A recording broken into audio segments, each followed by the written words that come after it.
Mientras Pedro viajaba por todas aquellas regiones, vino también a los santos que vivían en Lida. Allí encontró a un hombre llamado Eneas, que había estado postrado en cama por 8 años porque estaba paralítico. Y Pedro le dijo: Eneas, Jesucristo te sana, levántate y haz tu cama. Y al instante se levantó. Todos los que vivían en Lida y en Sarón lo vieron y se convirtieron al Señor. Había entonces en Jope una discípula llamada Tabita, que traducido al griego es Dorcas. Esta mujer era rica en obras buenas y de caridad, que hacía continuamente. Y sucedió que en aquellos días se enfermó y murió. Y lavado su cuerpo, lo pusieron en un aposento alto. Como Lida estaba cerca de Jope, los discípulos, al oír que Pedro estaba allí, le enviaron 2 hombres rogándole: no tarde usted en venir a nosotros. Entonces Pedro se levantó y fue con ellos. Cuando llegó, lo llevaron al aposento alto y todas las viudas lo rodearon llorando, mostrando todas las túnicas y ropas que Dorcas solía hacer cuando estaba con ellas. Pero Pedro, haciendo salir a todos, se arrodilló y oró. Y volviéndose al cadáver dijo: Tabita, levántate. Ella abrió los ojos y al ver a Pedro se incorporó. Él le dio la mano y la levantó, y llamando a los santos y a las viudas, la presentó viva. Entonces se supo en todo Jope y muchos creyeron en el Señor. Pedro se quedó en Jope muchos días con un tal Simón que era curtidor. Señor, tu palabra es perfecta, pero no así nosotros. A veces nosotros y nuestros corazones, Señor, no nos disponemos correctamente ante tu palabra, y por eso te pido primeramente que nos des hoy un corazón humilde para recibir tu palabra, para que sea buena tierra, para que la semilla de tu palabra dé fruto en nosotros y pueda crecer en nuestra vida. Que tu palabra también nos ayude a mirar a Cristo, nos ayude a poner nuestros ojos en Jesús, el autor y consumador de nuestra fe. Que tu palabra también, Señor, pueda mostrarnos tu gloria, pero sobre todo que me permitas explicar el texto con claridad, de una manera que sea comprensible a todos los que están aquí, incluso a los nuevos que llegan y por primera vez escuchan el mensaje de tu palabra, y que haga tu obra, tu Santo Espíritu, en medio de nosotros conforme a tu soberana voluntad. Obra en medio de tu iglesia hoy, te lo pido en el nombre de Jesús. Amén, amén y amén.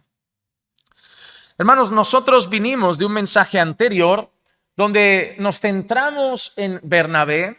Hablamos de esas características que Bernabé tenía, de cómo Bernabé de alguna manera medió por el apóstol Pablo ante los apóstoles, ante otros hermanos en la fe que tenían miedo, que dudaban de la conversión de Pablo, tenían miedo. ¿Quién sabe si Pablo podía ser un infiltrado en medio de ellos y el día de mañana desde dentro descubrir cuándo se reunían, dónde se reunían y hacer estragos al pueblo de Dios? Pero Bernabé insistió y les dijo: no, yo he visto cómo Dios lo alcanzó, yo he visto el cambio de su vida, yo he visto cómo ahora está dando su vida por predicar a Cristo. Incluso en las sinagogas está enseñando que Jesús es el Hijo de Dios.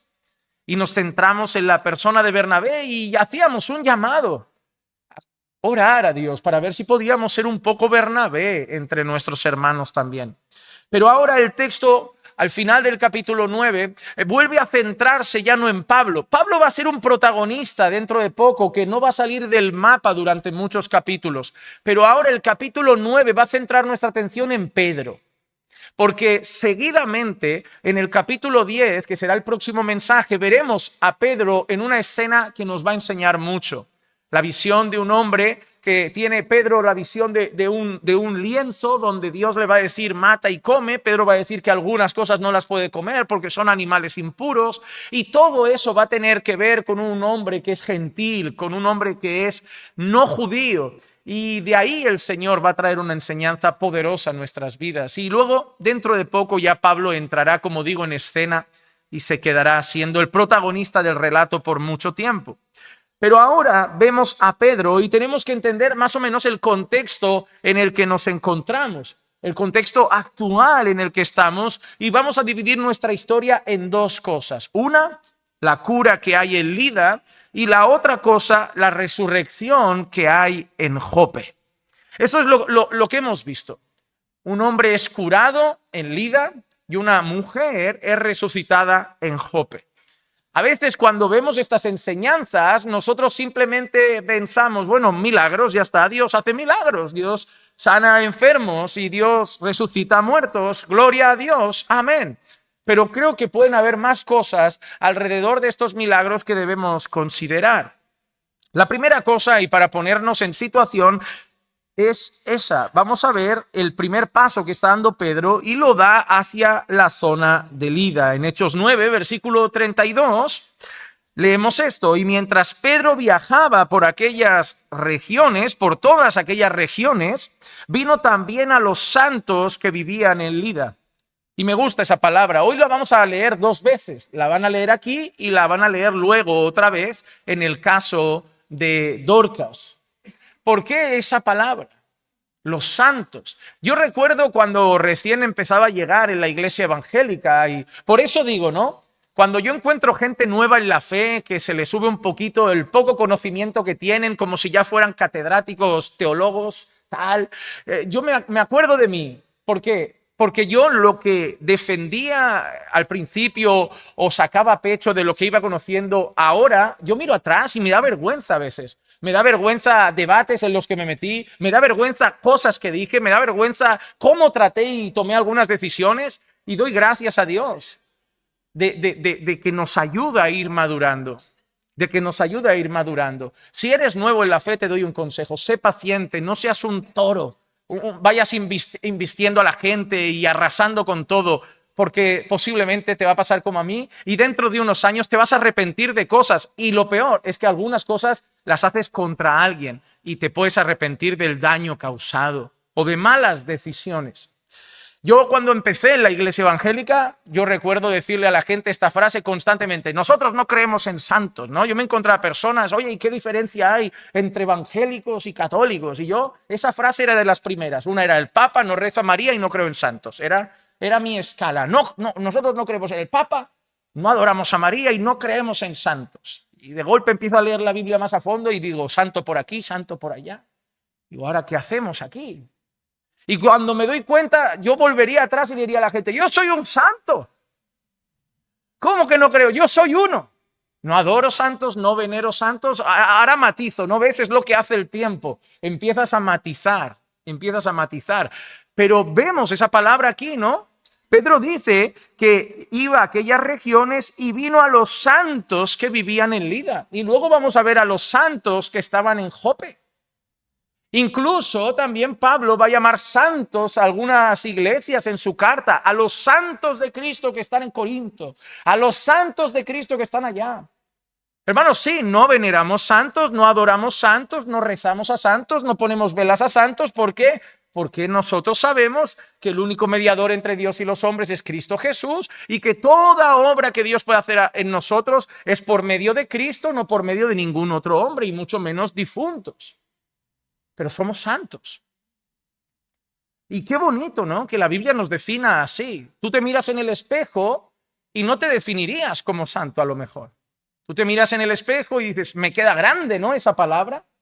Porque erróneamente nosotros, y porque creo que la Iglesia Católica Romana ha provocado eso, creemos que los santos son una categoría especial de personas, ¿no? Es como: mira, la Iglesia Católica Romana ha sacado un santo nuevo, ¿no? Recientemente sacaron al millennial al que jugaba a los videojuegos, a un italiano jovencito que quieren hacer hasta del mando de su PlayStation una reliquia. Están cruzando unos límites absurdos. Pero en la mente de los católicos están los creyentes y están los santos, una categoría especial. Pero en la mente de Dios, en el relato bíblico, no es así. Todo aquel que está en Cristo es un santo. Porque santo no es perfecto, aunque nosotros sabemos que ante los ojos de Dios y mirando a la gloria ya somos perfectos, porque un día lo seremos con ese cuerpo glorificado. Santo significa separado, santo significa cortado, santo significa consagrado. Y cuando nosotros pasamos a estar en Cristo, es lo que Dios ha hecho en nosotros. Nos ha trasladado de las tinieblas a la luz, nos ha pasado de muerte a vida, nos ha pasado de la condenación eterna a la gloria eterna. Es decir, Dios nos ha separado para Él. Desde el Antiguo Testamento tú vas a ver que Dios habla con Israel y dice nación santa, pueblo adquirido por Dios, que el apóstol Pedro lo va a decir también más adelante de nosotros, viendo de esa manera que Dios solo tiene un pueblo, una nación santa, un pueblo adquirido por Dios. Pablo le dice a los tesalonicenses, pues esta es la voluntad de Dios, vuestra santificación. Hebreos dice, seguid la paz con todos y la santidad, sin la cual nadie verá al Señor. Así que nosotros, cuando hablamos de santos, tenemos tres categorías de santidad en nuestra vida. Una santidad que se llama posicional, que es la que tenemos hoy ya. La santidad posicional es la que hemos dicho, hemos pasado de aquí a aquí, hemos sido separados para Dios, hemos cambiado de posición, hemos pasado de muerte a vida, de luz, de tinieblas a luz. Esa es la santidad posicional, ya no estamos donde estábamos, en Adán, ahora estamos aquí, en Cristo, vivos, caminando a la gloria. Luego tenemos la santificación progresiva, que es lo que estamos viviendo tú y yo ahora. Es decir, estamos siendo transformados de gloria en gloria a la imagen de Cristo. El que empezó en nosotros la buena obra, ¿qué está haciendo? La va perfeccionando hasta el final, ¿no? Nos está limpiando, nos está perfeccionando. Nosotros sabemos por Génesis que fuimos creados a imagen y semejanza de Dios, pero el pecado lo ha roto. Ahora sales a la calle y cuesta ver la imagen y semejanza de Dios en las personas, ¿verdad? Cuesta ver la imagen y semejanza de Dios en un asesino. Cuesta ver la imagen y semejanza de Dios en alguien que abusa de niños. Pero está ahí, hermano, aunque no lo creas, está ahí. En el borracho de la calle, en el drogadicto del rabal, ahí está. Tapado por el pecado, pero está la imagen y semejanza de Dios. Como estaba en nosotros, que también nuestro pecado nos hacía más feos. Y la imagen y semejanza de Dios se veía menos. ¿Y qué está haciendo el Señor? Reparando eso y volviéndonos poco a poco a restaurar. Y lo va a hacer también con la tierra que gime, que sufre, esperando el día de nuestra redención, donde habrán cielos nuevos y tierra nueva. Entonces, esta es la santificación progresiva, ese acto por el cual el Espíritu Santo está transformando a la imagen de Cristo a los creyentes. Y luego estaría esa santificación final. ¿Cuál es? Ese momento donde ya estemos en gloria, no habrá más pecado, cuerpos glorificados y perfectos con el Señor por los siglos de los siglos. Así que la Biblia tiene todo el derecho de llamarnos santos cuando entendemos qué es la santidad. Así que, hermano, si alguien te pregunta, ¿tú crees en los santos? Le dices así, soy uno. A ver qué cara te pone. Y luego le tienes que explicar todo eso, porque si no va a decir, menudo fanfarrón, se cree mejor que yo. Ahora me gusta porque recuerdo personas que decían, ¿te crees más santo que yo? La gente decía, eres un santurrón. Me gustan ahora esas cosas. Digo, ojalá me puedan definir cada vez mejor así, como más santurrón. Ahora, ¿por qué Pedro estaba por ahí? ¿Por qué Pedro se encontraba en Lida? ¿Por qué Pedro estaba por esas zonas? Eso es una pregunta para situarnos en contexto. En primer lugar, porque la situación en Jerusalén estaba tranquila. Hechos capítulo 9 y el versículo 1 nos decía así, entre tanto, la iglesia gozaba de paz por toda Judea, Galilea y Samaria, y era edificada y andando en el temor del Señor y en la fortaleza del Espíritu seguía creciendo. No me extraña, acaba de ser salvo el principal yihadista del grupo. Pablo ahora es del equipo de los buenos, entonces están más tranquilos. Pero esa es una razón, ¿por qué? Porque nosotros sabemos que Pedro tiene un ministerio principal en Jerusalén. Si algún día un romano te dice, Pedro fue el primer papa, le digo, pues no pisó Roma. O sea, si él era el que pastoreaba en Jerusalén, ¿de dónde sacáis esto del Vaticano y Roma y todo entonces? No tiene ningún sentido, ni bíblico, ni histórico, esas figuras que ellos han inventado, pero sí un sentido político. sin un sentido político. Pero hay una realidad. Pedro será más destinado a los judíos de Jerusalén. La iglesia que se convierte en Jerusalén estaba formada mayoritariamente por judíos. Pero no significa que Pedro no va a tratar con gentiles, solo que va a tener su principal foco de trabajo con judíos. De la misma manera que vamos a ver a Pablo tratando con judíos. Pero el principal foco de Pablo, ¿cuál va a ser? Los gentiles. Nosotros llamamos a Pablo el apóstol de los gentiles. Así que Pedro va a ser el pastor principal de Jerusalén. Pero ¿cómo Jerusalén está tranquila? ¿Cómo hay paz? Él va a hacer un trabajo pastoral. ¿Qué? Supervisar la iglesia. Supervisar otras congregaciones. Supervisar otros hermanos. Entonces va a hacer ese trabajo pastoral. La segunda cosa que nos lleva a pensar el por qué Pedro está viajando es porque había creyentes dispersos por los lugares por la persecución de antes. En Hechos capítulo 8, versículo 1, leímos esto. En aquel día se desató una gran persecución en contra de la iglesia en Jerusalén y todos fueron esparcidos por las regiones de Judea y Samaria, excepto los apóstoles. Entonces, ¿qué estamos viendo aquí, hermanos? Estamos viendo que hubo un tiempo previo en el que había persecución y eso llevó a creyentes a salir corriendo, a creyentes a huir, a creyentes a escaparse. Esos creyentes predicaban, esos creyentes enseñaban, esos creyentes evangelizaban y estaban habiendo ahora grupos de creyentes en otros lugares, congregaciones en otras ciudades. La persecución había expandido el evangelio a otras regiones. La persecución había expandido el evangelio a otras zonas y ahora Pedro sale. Jerusalén está tranquilo, pero ahora tenemos hermanos por otras regiones y Jesús le había dado un encargo a Pedro. ¿Cuál era? Pastorea mis ovejas. Y lo va a cumplir. Pedro había sido llamado a pastorear las ovejas del Señor. Lo recordamos en Juan capítulo 21 y el versículo 17, donde dice, le dijo por tercera vez, Simón, hijo de Juan, ¿me quieres? Pedro se entristeció porque la tercera vez le dijo, ¿me quieres? Y le respondió, Señor, tú lo sabes todo. Tú sabes que te quiero. Jesús le dijo, apacienta mis ovejas. Así que tenemos el motivo por el cual Pedro está viajando. No es un viaje de placer, no es turístico, no es de negocios. La iglesia en Jerusalén está tranquila, hay hermanos en otras regiones y Pedro tiene un trabajo que hacer, pastorear las ovejas del Señor.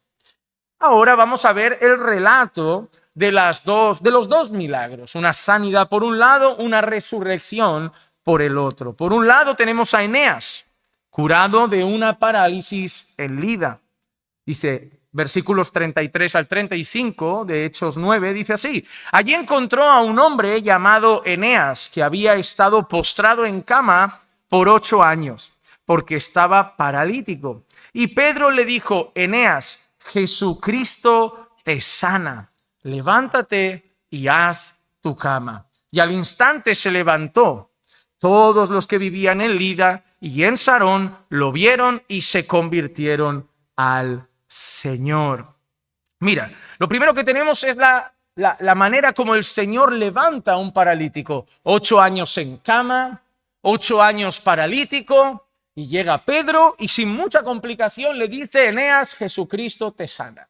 Y es interesante que le dice, levántate y haz tu cama. Y esto es curioso, ¿no? Levántate y haz tu cama. O sea, yo creo que si voy a una visita a una casa, a un paralítico, voy a orar por él.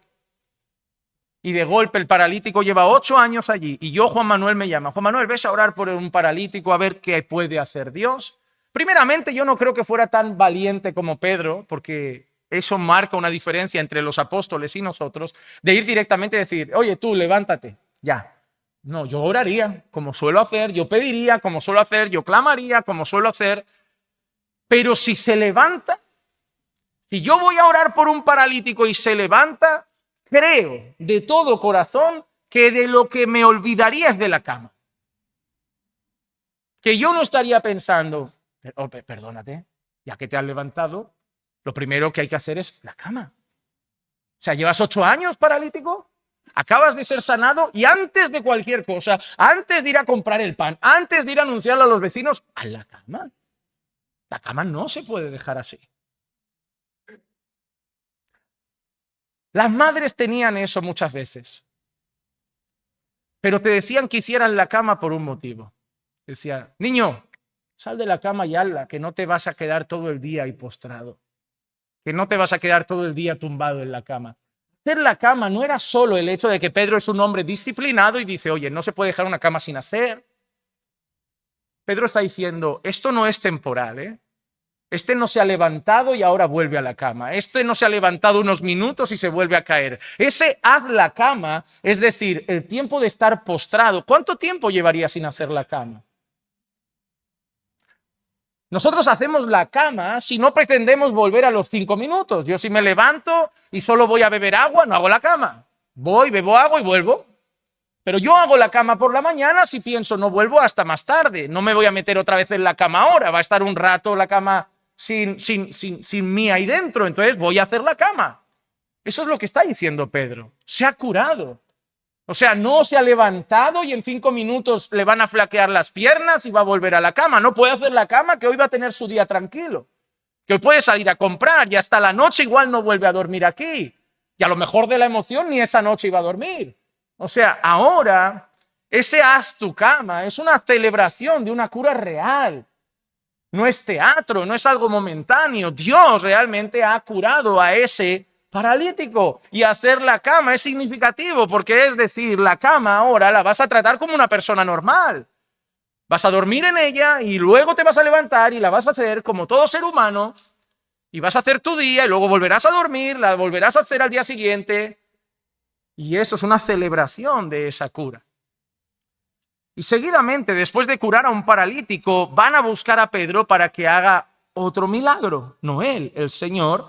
Y es Tabita, que es resucitada de entre los muertos, en los versículos 36 al 43. Dice, había entonces en Jope una discípula llamada Tabita, que traducido al griego es Dorcas. Esta mujer era rica en obras buenas y de caridad que hacía continuamente. Hermano, ¿sabes qué? Cuando tú ves a Dios hablar de mujeres en la iglesia, si lo analizas con calma, lo que más alaba son las buenas obras. A veces las mujeres preguntan mucho, ¿y qué puedo hacer en la iglesia? ¿Y qué puedo hacer como mujer en la iglesia? Si tú lees la Biblia, lo que más levanta a Dios de las mujeres son obras piadosas, buenas obras. Es así. Incluso cuando Dios habla de la ropa femenina y habla de que se vistan con decoro, pudor y modestia, habla de un adorno interno, de buenas obras y de piedad, como corresponde a las santas mujeres de Dios. Es decir, en más de una ocasión el Señor afirma que buenas obras deberían acompañar a una mujer creyente. Que una mujer cristiana, si destaca por algo, nunca debería ser por el chisme, nunca debería ser por ser autoritaria en su casa, por tener mal genio, por tener mal comportamiento, por ser soberbia, me tomen todo. Una mujer cristiana, a la luz de la palabra, debería destacarse por buenas obras. Hermana, te voy a hacer una pregunta. ¿Te podrían definir como a Dorcas? Una mujer llena de buenas obras y de caridad. Es algo que Dios quiere de ti. Es algo que Dios espera de sus hijas. Buenas obras. Es algo que Dios levanta, alza, destaca. Podía decir que simplemente era una creyente. Podía decir que simplemente era una discípula. Pero Él decide agregar esas buenas obras y esa caridad. ¿Para qué? Para mostrar que es algo del agrado de Dios. Que lo que destacaba esa hermana era sus buenas obras, su caridad, su amor fraternal. Hermana, ora para que el Señor pueda destacar eso en ti también. No sé qué objetivo tienes en la vida. No sé qué objetivo tienes como mujer de Dios. No sé cómo piensas en tu vida, cómo puedo dar la gloria a Dios. Pero yo te aconsejo una manera. Buenas obras de caridad, buenas obras de amor, buenas obras de bondad. Y mira que sigue diciendo. Y sucedió que en aquellos días se enfermó y murió. Y lavado su cuerpo, lo pusieron en un aposento alto. Como Lida estaba cerca de Jope, los discípulos, al oír que Pedro estaba allí, le enviaron 2 hombres rogándole: no te tardes en venir a nosotros. Mira qué interesante, porque esta escena, no sé si a vosotros os recuerda lo mismo, pero me recuerda el momento que van a buscar a Jesús cuando Lázaro está enfermo. Como no te tardes, que tu amigo Lázaro está cada vez peor, y de la misma manera que Pedro va a llegar con Tabita muerta, Jesús también llega con Lázaro muerto. Y de la misma manera que Jesús resucita a Lázaro, Pedro va a ser usado por Dios para que resucite Dorcas, ¿no? Pero ves que la escena es más o menos igual. Mandan a alguien a buscarlo. Mira que tenemos a una discípula, a una creyente que está mal, que ha muerto, o no te tardes, ven rápido. Y sigue el texto. Entonces Pedro se levantó y fue con ellos. Cuando llegó, lo llevaron al aposento alto y todas las viudas lo rodearon llorando y mostrando. Ahora, vemos una escena, viudas llorando alrededor de Pedro, muchas mujeres y concretamente viudas llorando alrededor de Pedro. ¿Pero qué están mostrando? Dice, mostrando todas las túnicas y ropas que Dorcas solía hacer cuando estaba con ellas. Probablemente, no todas, pero parte de las buenas obras de Dorcas, ¿cuál sería? Esa. Hoy las viudas suelen tener pensiones de viudedad. Hoy las viudas suelen ser cuidadas de alguna manera por una pensión, una ayuda del gobierno, por temas de impuestos y de cosas. Sabemos que la mayoría de viudas que han hecho las cosas, pues todo ha sido legal, pues les va a corresponder una pensión de viudedad, ¿verdad? En aquel tiempo no era así, por eso la iglesia tenía que hacer un cuidado especial de las viudas. Cuando tú ves en la Biblia, hay que cuidar a las viudas, los huérfanos y tal, es porque en aquel tiempo no es como ahora.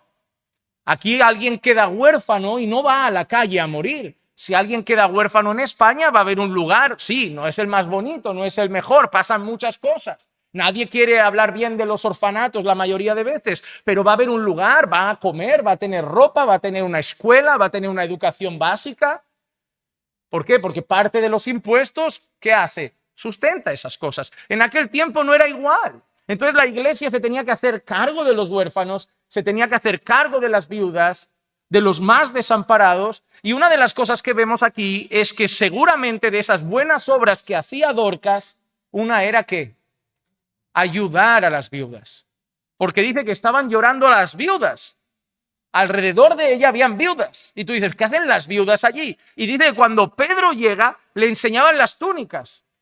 Las túnicas, ¿qué túnicas? Las que Dorcas hacía cuando estaba con ellas. Seguramente tenían su corazón puesto ahí, porque diría, mira, Dorcas nos cuidaba, Dorcas se preocupaba por nosotras. Estas son las túnicas que Dorcas hacía para nosotras. No tenemos sustento, ella nos preparaba ropa, nos cosía ropa, nos abrigaba cuando era necesario. Hermano, ¿cuánta gente va a llorar en tu entierro? ¿Cuánta gente va a llorar en tu entierro? No la gente que va a ir por cumplir, que sabemos que la familia tiene que cumplir, que sabemos que hay ciertas personas que tienen que cumplir. Yo te pregunto, ¿quién va a llorar? No quién va a ir. Porque hay mucha gente que va, pero pocos llorarán tu pérdida. Yo no te pregunto quién va a ir a tu entierro. Tus hijos por compromiso irán. Tu esposa por compromiso irá. Tu marido por compromiso irá. A tus padres, si te entierran a ti, por compromiso irán. Hasta el pastor irá. Por compromiso, yo tengo que decir unas palabras. Yo no te pregunto quién va a ir porque tiene que ir. Yo te pregunto quién va a llorar. Yo te pregunto quién podría ser como esas viudas que dice, mira lo bien que nos hacía. A mí me cuidó aquella vez, yo estaba mal y a mí me visitó, a mí me ayudó con esto. ¿Quién va a ir a tu entierro así?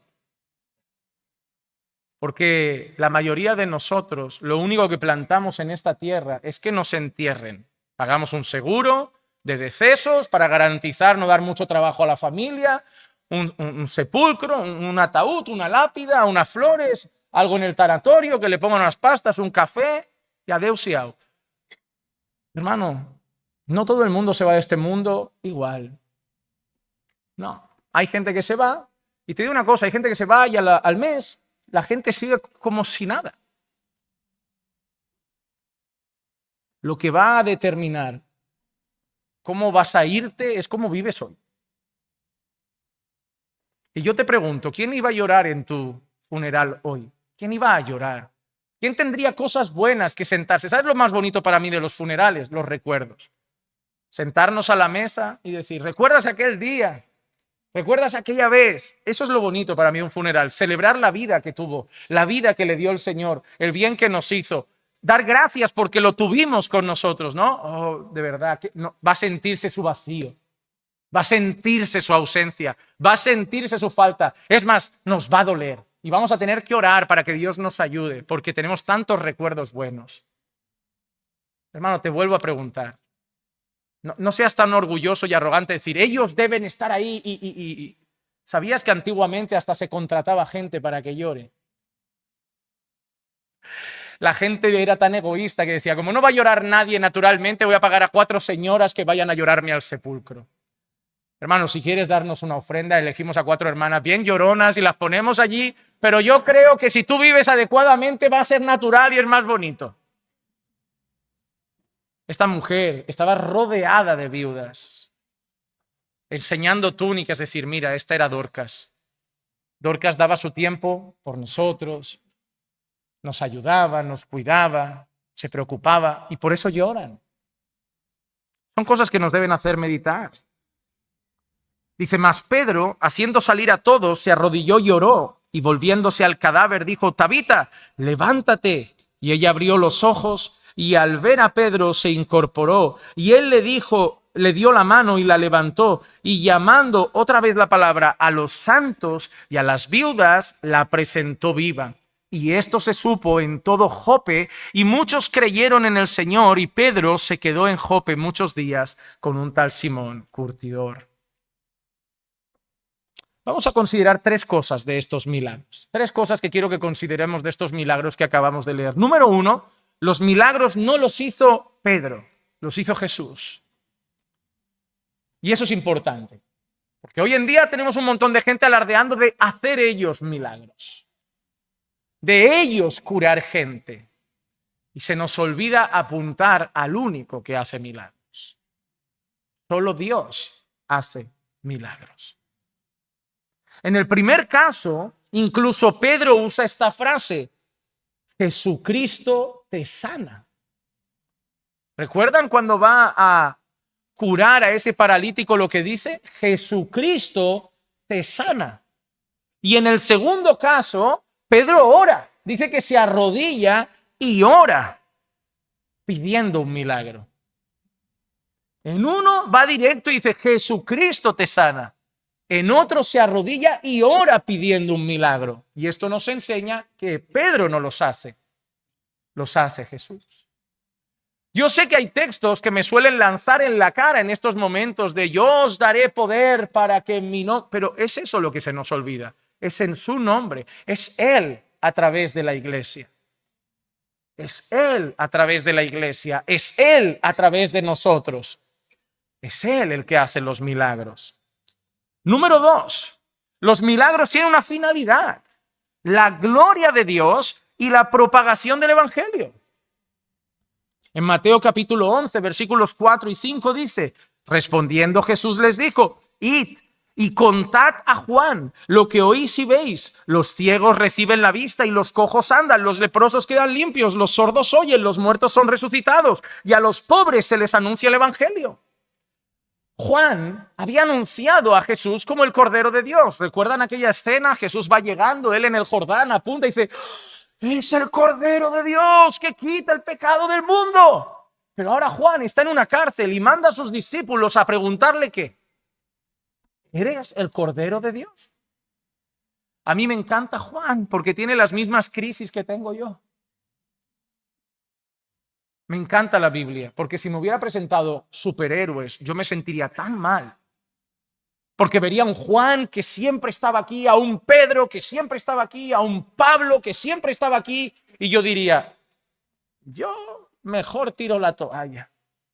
Pero veo un Juan que dice, es el Cordero de Dios que quita el pecado del mundo. Herodes, eres esto, tú eres aquello. un hombre de fe, valiente, y de repente, y te a preguntar si es él, que yo no sé ni qué estoy creyendo. Veo a un Pedro valiente. Nadie te va a dejar, te van a dejar todos menos yo. Yo me quedo contigo hasta la muerte. Yo no lo conozco. Jesús, ¿quién es Jesús? ¿Quién es? Eso es lo que veo. Veo un Pablo dando su vida. Todo lo sufro por amor a los escogidos. Llevo sobre mí las marcas de Cristo. Y un Pablo que en Romanos 7 dice, lo que quiero hacer no lo hago y lo que no quiero hacer lo termino haciendo. Digo, soy tan parecido a ellos, tan débil. A veces siento que me pondría en lo alto de Plaza España a gritar el evangelio. Y a veces me encuentro a alguien en la calle y agacho la cabeza y digo, Señor, hoy no tengo tiempo, pero si no, hay días y días. Hay días que oro y digo, parece que se va a abrir el techo y voy a ver el trono de Dios. Y hay días que estoy orando y digo, yo no sé si estoy hablando solo.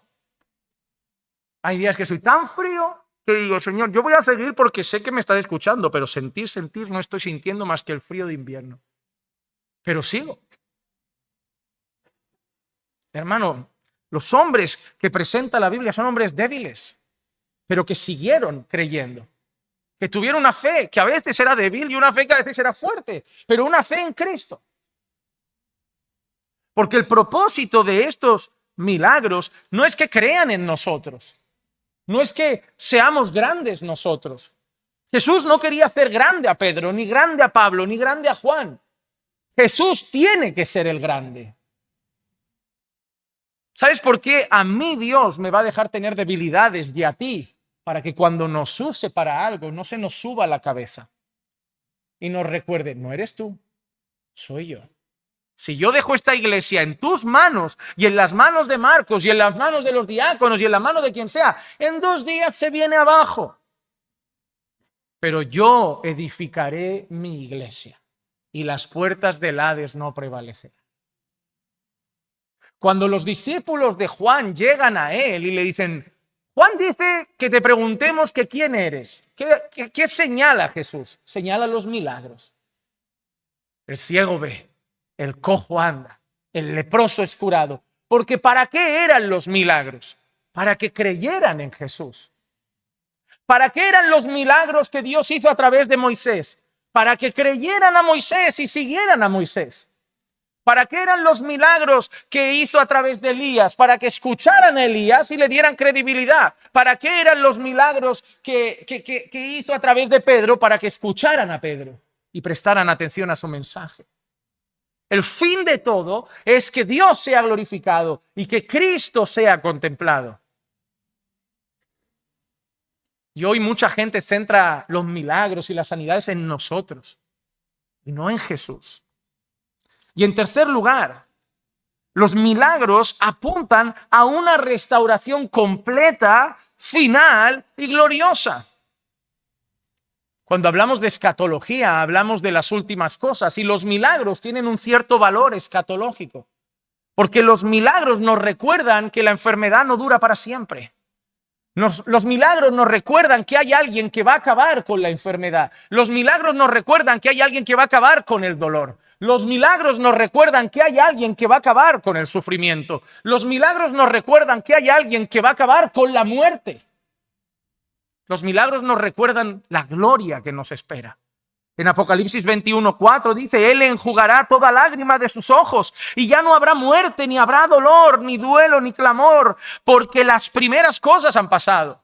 Y cuando nosotros vemos esos milagros, nosotros recordamos que hay alguien que tiene poder para sanar, poder para resucitar muertos. Y nos recuerda que la enfermedad durará un tiempo, que la muerte es ahora, que el dolor es ahora, que la tristeza es ahora. Pero que estamos caminando por los méritos de Cristo hacia una gloria donde ya no habrá enfermedad, ni dolor, ni muerte. Los milagros nos hacen pensar en la gloria venidera. ¿Por qué hacían esos milagros? En todo caso, vemos una palabra que se está perdiendo también de la iglesia, que es la palabra compasión. Cuando tú lees Mateo 14:14, mira qué dice, y al desembarcar vio una gran multitud y tuvo compasión de ellos y sanó a sus enfermos. Déjame pensar en la viuda de Naín, por ejemplo, una mujer que ya no tiene marido y que está enterrando a un hijo, que está sola, que va a quedar desamparada, y cuando Jesús la ve, tiene compasión de ella. Un hombre que está endemoniado, que nadie puede curar, el endemoniado gadareno, que está completamente roto, que se tira al fuego, que lo tienen que llevar encadenado, Jesús tiene compasión de él. Hermano, tú no provocas nada, es el propio corazón amoroso de Dios el que, movido por compasión, hace cosas. Porque a veces yo voy a creer que Dios puede hacer cosas y Él va a decir no. Y no es porque me faltó fe, es porque no quiso. Dios no es movido por nosotros. Dios se mueve por su propio corazón de amor y compasión hacia nosotros. Tú no hiciste nada para que Dios te salve, fue su amor, fue su gracia, fue su compasión, fue su misericordia, como hemos leído esta mañana. No hemos provocado que Dios nos salve. Él lo ha hecho por amor. Y no provocamos milagros. Él los hace por amor. Pedro está mostrando compasión. Una discípula ha muerto. Hay gente sufriendo. Tiene compasión. Hay alguien sufriendo paralítico. Tiene compasión. Así como Jesús mostraba compasión. Pero hay otra cosa interesante en estos milagros y sobre todo en el primero, y es la facilidad con la que Pedro lo hace. Tú levántate y haz tu cama. Mira, nosotros hoy no creo que lo hiciéramos así, pero no es la primera vez que lo vemos. En Hechos capítulo 3 y el versículo 6 dice, pero Pedro dijo, no tengo plata ni oro, mas lo que tengo te lo doy en el nombre de Jesucristo Nazareno, anda. Anda. ¡Qué facilidad! ¡Qué facilidad tenía Pedro! Tú, en el nombre de Jesús, levántate y anda. Eneas, levántate y haz tu cama. Tú. ¡Qué facilidad! Y esto nos tiene que recordar algo que hoy muchos no aceptan. Los apóstoles y nosotros hay diferencias. Hay diferencias. Y quien niegue eso tiene que cerrar su Biblia. Porque hoy cree que nosotros somos como Pedro, como Pablo. No es así. Ellos son el fundamento y no lo puedes olvidar. Son el fundamento. La Escritura dice que la iglesia está sobre el fundamento de apóstoles y profetas. Por eso yo no soy Elías, ni soy Jeremías, ni soy Isaías, ni soy Pedro, ni soy Pablo. Dios ha usado de una forma extraordinaria a ciertos hombres para establecer unas bases y un fundamento. Jesús usaba de una manera extraordinaria a los apóstoles para que la atención de todos se pusiera en ellos y ellos establecieran las bases de la iglesia. ¿Hoy sigue obrando el Señor? Sí. ¿Hoy puede hacer milagros? Sí. ¿Hoy puede sanar enfermos? Sí. Pero no somos Pedro, ni somos Pablo. Que no se nos suba eso a la cabeza. Otra de las cosas que vemos es que los apóstoles de Cristo realizaban milagros similares a los de Cristo, como ya hemos dicho. Por ejemplo, en Lucas 5, 23 y 24 dice así: ¿qué es más fácil decir, tus pecados te son perdonados, o decir, levántate y anda? Pues para que sepáis que el Hijo del Hombre tiene autoridad en la tierra para perdonar pecados, dijo al paralítico, a ti te digo, toma tu camilla y vete a tu casa. Levántate, toma tu camilla y vete a tu casa. Eso es muy parecido, ¿verdad? Lo que ha hecho Pedro con Eneas. Levántate y haz tu cama.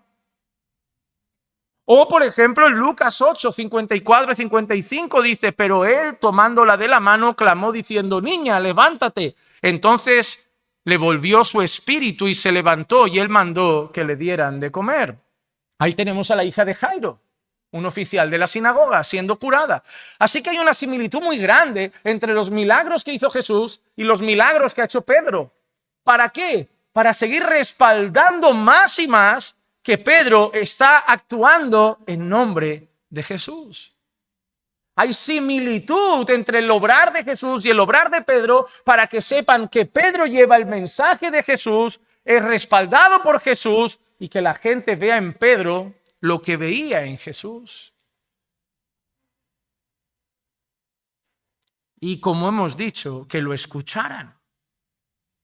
Porque al final de todo era para respaldar el mensaje. Pedro no solo hace eso, Pedro vive también predicando. Y los milagros sirven para respaldar el mensaje de Pedro.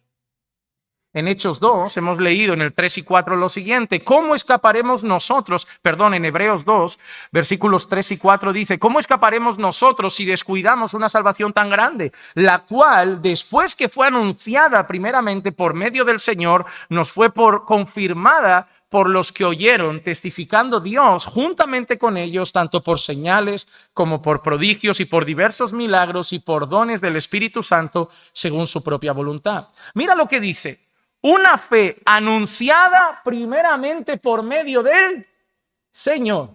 Uno, anunciada primeramente por medio del Señor. Dos, confirmada por los que oyeron. ¿Quiénes son los que oyeron al Señor? ¿Quiénes oyeron más de cerca al Señor? ¿Quiénes estuvieron más cerca del Señor? Sus apóstoles. Una fe anunciada primero por el Señor y confirmada luego por sus apóstoles más directos, los que escucharon más directamente al Señor Jesucristo. Ahí hablamos de sus discípulos más cercanos. Y dice: testificando Dios juntamente con ellos, tanto por señales, prodigios, milagros y dones del Espíritu Santo. ¿Ves? Primero llega Jesús, su mensaje y sus obras. Luego los que oyeron a Jesús son respaldados por Dios, dice, obrando Dios juntamente con ellos. No es ellos, es Dios juntamente con ellos, señales, prodigios, milagros y dones. Y al final incluso dice, según su propia voluntad, no como ellos querían. No era un jueves de milagros, un viernes profético, un sábado de liberación. Era según la voluntad de Dios.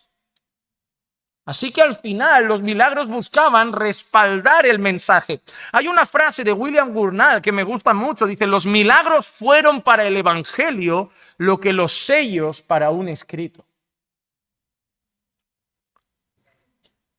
Los sellos garantizan que el mensaje llegue a su destino. Si yo meto una carta en el buzón y la mando a Brasil, no va a llegar. Aunque ponga la dirección de destino, tengo que poner unos sellos que garanticen la llegada de la carta a su destino. Los milagros eran como ese sello que reforzaba el mensaje y hacía que la gente le diera crédito a ese mensaje. Cuidado, que yo sé que anda mucha gente por ahí haciendo milagros y señales. Nunca olviden que Satanás también tiene poder, que la Biblia también habla de gente que hacía cosas por el poder de las tinieblas y que nosotros debemos ver un respaldo no solo en las obras, sino también en el mensaje. El mensaje tiene que ser correcto. Si no, ya puede levantarse 30 paralíticos y el mensaje no es bíblico, tenemos que descartar a esa persona y descartar ese lugar. Cuidado con dejarse llevar por los ojos, que hasta en centros de brujería pasan cosas milagrosas. Que a veces gente que dice que ha hecho el camino de Santiago le ha tocado los pies al santo y se han curado de alguna enfermedad. Cuidado con esas cosas. ¿Sabes lo que te dirá la gente ahí? Es por la fe. Entonces a Dios no le importa que crean en brujos, en chamanes, en hechiceros. Si es solo tener fe para que Dios obre milagros, da igual que no la tengan en Él ni en Jesús. Eso no tiene sentido alguno. Pero no podemos olvidar que el reino de las tinieblas tiene poder. Que el reino de las tinieblas tiene poder. El fin de todo esto, hermanos, siempre es el mismo. Es la gloria de Dios. Nunca la de Pedro, nunca la de Pablo y nunca la nuestra. En 1 Pedro 4:11 dice: y el que habla, que hable conforme a la palabra de Dios. El que sirve, que lo haga por la fortaleza que Dios da, para que en todo Dios sea glorificado por medio de Jesucristo, a quien pertenecen la gloria y el dominio por los siglos de los siglos. Amén. No importa si sirves, no importa si predicas o no importa si cantas. Al final, el fin de todo es que Dios sea glorificado. Tengamos cuidado de ensalzar a los hombres. Tengamos cuidado de poner a los hombres en el lugar que solo le corresponde a Dios. Mira, te voy a dar un consejo. No haces bien ensalzando a un hombre. No le haces bien a tu corazón y no le haces bien al corazón de ese hombre. ¿Por qué? Porque tiene un peligro grande de caer quizá en soberbia. Y Dios resiste a los soberbios. ¿Tú quieres pastores humildes? ¿Sí o no? ¿Sí o no? Lo han dudado. Digo, si los quieren soberbios, pídanlo, que eso lo tenemos rápido, ¿eh? La soberbia sale por los poros, es no luchar contra ella y brotará. Y en pastores humildes y mansos y santos, pues cuídenlos. Y cuídenlos no es mímenlos, hónrenlos, respétenlos, oren por ellos. Si hace falta de vez en cuando, anímenlos, es decir, no tires la toalla, el trabajo no es en vano, Dios está obrando, pero no les hagan esto, pensando que eso es honrar a un pastor. No les pongan alfombras rojas, no saquen la cubertería de oro cada vez que llegan por delante de ustedes, no celebren su vida como si la fe y la iglesia dependiera de ellos, porque entonces no le hacen bien ni a ellos ni a ustedes. No se vayan al otro extremo. Bueno, vamos a mantener a nuestros pastores humildes. Recordémosles cada día que no sirven para nada. No, tampoco. Hay un equilibrio en el de cuidémoslo. Ahí entra la honra, el respeto, el amor, las oraciones. Pero tengamos cuidado. Porque sería muy doloroso haber visto, y ya ha pasado en el pasado, a hombres de Dios ser usados por Dios y caer. Caer por un pecado grave, caer por un descuido, caer por una arrogancia. Y yo espero que tengan deseo de que tengamos pastores y estemos con ustedes por muchos años. Y no vernos mañana ahí sentados llorando y decir, qué pena que lo perdió todo. Qué pena que está aquí, que Dios lo restaurará. Dios es misericordioso, pero ahí arriba ya no va a subir. Ya no va a estar ahí. Entonces, eso es importante. No olvidemos nunca que la gloria es solo de Dios. Dios ha dado dones, amén. Dios usa gente, amén. Y celebrémoslo. Señor, gracias por lo que haces a través de esas personas. Gracias porque les has dado esos dones y nos edifican y son útiles. Igual que los dones de la alabanza, igual que los dones del servicio. Gracias, Señor. Pero eres tú, porque si tú no les dieras los dones, no harían nada. Si tú no les dieras salud, no harían nada. Si tú no los renovaras tu misericordia una nueva mañana, no harían nada. Así que toda honra y toda gloria es solo para el Señor. Y llegando al final, quiero comentar una última cosa. Cuando nosotros miramos estos textos, hay dos tipos de iglesia. La iglesia que se queda en el milagro y la iglesia que ha perdido de vista el milagro más importante. ¡Wow! Ha sanado a un paralítico y lo ha levantado después de 8 años y ha resucitado a una muerta y tal. Y hemos perdido de vista a lo mejor el milagro más importante y está en el texto. Y es triste que en muchas iglesias ese ya no es el milagro más importante. Son las curas, son las sanidades, son las resurrecciones, son los trabajos que llegan y se nos olvida que el texto nos ha mostrado los milagros, el milagro más importante. Y lo hemos leído. Y lo he dejado para el final porque a lo mejor, digo, nos vamos a ir de aquí sin ver eso. No podemos. El versículo 35 nos ha dicho esto. Todos los que vivían en Lida y en Sarón lo vieron y se convirtieron al Señor. Y no creo que sea casualidad que al final, en el versículo 42, hemos leído, y esto se supo en todo Jope y muchos creyeron en el Señor. ¿Tú crees que el mayor interés de Dios era levantar al paralítico? ¿Tú crees que el mayor interés de Dios era resucitar a Dorcas? No. Un milagro, muchos nuevos creyentes. El fin de todo no era la sanidad. ¿De qué hubiera valido sanar a un enfermo y que acabe sus días en el infierno? Pastor, venga a orar por mi abuela que está enferma y va a morir. Y oran y la abuela dura 2 días más y acaba en el infierno. La mayor alegría no era el paralítico andando. La mayor alegría no era Dorcas un día más. Dorcas, ¿dónde iba a parar? Era una discípula de Jesús. ¿Dónde iba a parar Dorcas? Dorcas iba a la gloria. A lo mejor si le hubieran preguntado a Dorcas hubiera dicho, me hubieran dejado quieta. ¿Para qué llaman a Pedro? Yo con lo bien que estaba y ahora vuelvo aquí a llorar con las viudas, a coser. ¿No? Yo a veces lo pienso y digo, te podías haber ahorrado ese. Estaba mejor que nosotros. El problema es que la iglesia ya no cree que la muerte es ganancia. La iglesia le tiene otra vez miedo a morir. La iglesia está tan enfocada en lo material, tan enfocada en este tiempo, que tenemos una iglesia como el mundo con miedo a morir. Los creyentes no tenían miedo a morir. Podían dar su vida por el evangelio porque literalmente creían que luego había algo mejor. Literalmente creían que la gloria estaba después. Y que no había cine, ni comidas, ni nada que se comparase en esta tierra tan bueno como para decir, oye, si voy hoy con el Señor, yo voy a estar mejor. Porque la mejor conversión es la garantía de la gloria. El mejor milagro, perdón, es la garantía de la gloria. El mejor milagro es que cada día más personas sepan que si hoy mueren van a la gloria. Por eso el texto lo enfatiza. Se levantó el paralítico y todos se convirtieron. Resucitó Dorcas y muchos creyeron, porque el foco no era, wow, mira Pedro, wow, qué dones tiene, wow, cómo hace milagros. Era salvación. ¿Te has dado cuenta que Dios no nos ha mandado a ir obrando milagros por las calles? Puede hacerlo Dios, pero nos ha mandado a predicar. Porque lo que tenemos que llevar es un mensaje de salvación. Porque no hay mayor milagro, porque es un milagro que es eterno.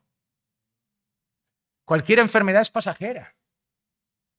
Si alguien hoy sufre de un cáncer, sufre de una infección, sufre de un problema que lo lleva al sepulcro, la enfermedad dura un tiempo. El dolor dura un tiempo. La eternidad nos espera. Y no hay mayor milagro que tomar a alguien que va a pasar la eternidad en el infierno y llevarlo a la gloria. Pedro no iba solamente haciendo milagros. Pedro iba anunciando al Cristo que hace los milagros. Para Pedro no había propósito en una cura sin salvación. Para Pedro no había propósito en una resurrección sin salvación. Pedro veía en los milagros el momento de predicar. Como John Flavel dijo, el mayor milagro que Dios hace en el mundo es el milagro de la conversión. Hermano, tu mayor necesidad no es que tus seres queridos se curen. Tu mayor necesidad es que tus seres queridos se salven. Se salven. Mi mayor necesidad no es que mi padre dure 90 años. Mi mayor necesidad es que mi padre pase la gloria conmigo. Porque ¿de qué me va a valer tenerlo aquí 90 y luego no tenerlo eternamente? Yo quiero a mi familia conmigo en la eternidad. Yo te quiero a ti conmigo en la eternidad. Yo no quiero que congregues aquí unos años y luego a saber dónde acabamos. Yo quiero saber que nos vamos a ver eternamente. Por eso cada semana predicamos el Evangelio. Porque no sabemos si Dios hará un milagro de sanidad, un milagro de resurrección, un milagro de que un ciego vea. Pero si hace el milagro de la conversión, podemos seguir cantando, seguir celebrando que Dios sigue salvando pecadores. La historia de hoy no es la historia de 2 milagros, es la historia de salvaciones, de muchos que han creído, de muchos que se han convertido. La historia de hoy es el Dios que venció la muerte, el Dios que tiene poder sobre la enfermedad, el Dios que todavía puede tomar un corazón de piedra y hacerlo otra vez de carne y darle su espíritu y darle vida a los muertos. La historia de hoy se trata del mayor milagro que Dios ha obrado en tu vida y en la mía, el milagro de la salvación. Y es el mayor milagro que debemos seguir anhelando ahí fuera. Que Dios siga obrando ese milagro, porque ningún hombre puede hacerlo. Los médicos no pueden salvar pecadores. Nosotros no podemos salvar pecadores. Pero Dios, a través de nosotros, como lo hizo a través de Pedro, puede llegar a pecadores. Y yo quiero vivir para eso. Yo quiero vivir para que Dios siga salvando. Y sigamos esos pecadores salvos reuniéndonos hasta ese día. Y sigamos predicando para que más pecadores vengan. Y se sigan salvando. Y si Dios quiere curar en medio de nosotros, gloria a Dios. Pero si no vemos otra cosa que salvaciones, todavía tenemos motivos para seguir dando gloria a Dios. A no ser que ese para nosotros no sea el mayor milagro, pero para Dios sí lo es. Porque es el milagro que afecta a la eternidad de las personas. Jesús sigue obrando milagros y Jesús sigue salvando pecadores.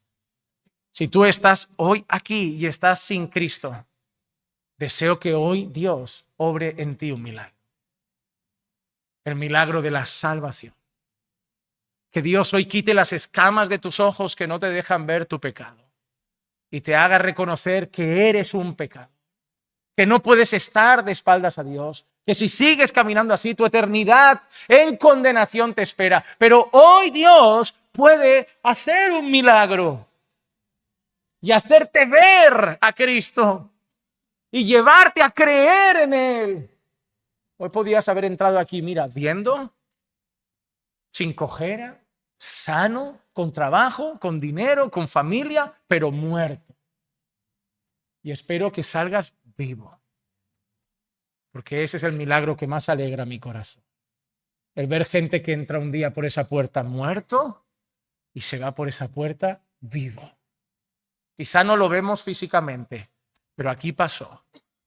Y Dios lo puede hacer hoy también, y espero que lo haga en alguien en esta sala. Oremos. Señor, te damos gracias porque estamos aquí nosotros, que somos el resultado de un milagro. Cada uno de los que hoy ya creemos en ti, cada uno de los que hoy ya te alabamos, te exaltamos y te glorificamos, nosotros somos el resultado de un milagro. El milagro de la conversión, el milagro de la salvación, el milagro de haber quitado de nosotros el corazón de piedra, habernos dado un corazón de carne y habernos dado tu espíritu para que hoy andemos en tus caminos.